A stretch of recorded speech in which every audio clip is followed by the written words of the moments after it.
എന്ത് ചെയ്യേണ്ടു? 2 ദിനവൃത്താന്ത പുസ്തകം 20-ാം അധ്യായം 12-ാം വാക്യത്തിൽ ഒരു വാക്കാണ് നാം ചിന്തിക്കുന്നത്.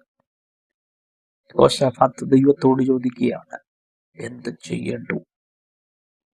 ജീവിതത്തിൽ പ്രതിസന്ധികളും ആവലാധികളും ഭാരങ്ങളും ഒക്കെ ജീവിതത്തിൽ വരുമ്പോൾ മനുഷ്യനോടല്ല നാം ചോദിക്കേണ്ടത് എന്ത് ചെയ്യണം. നമ്മുടെ സ്നേഹിതരോടല്ല, ആ ദൈവത്തോട് ചോദിക്കുക, എന്ത് ചെയ്യേണ്ടു?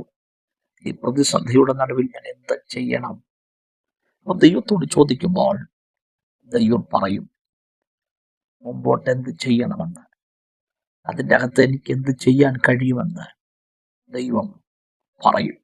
ഈ പ്രഭാതത്തിൽ എന്ത് ചെയ്യണമെന്ന് അറിയാതെ നിൽക്കുന്ന വിഷയത്തിൻ്റെ അകത്ത് ദൈവത്തോട് പറഞ്ഞാൽ ദൈവം ചിലതിൻ്റെ അകത്ത് നീക്കുപോക്കൊരുക്കുന്നു. കർത്താവേ, ഈ പ്രഭാതത്തിൽ ദൈവത്തിന്റെ നീതി ചിലതിൻ്റെ അകത്ത് വെളിപ്പെടണം, അത്ഭുതം ചെയ്യണം. യേശുവിൻ നാമത്തിൽ തന്നെ. ആമേൻ. God bless U.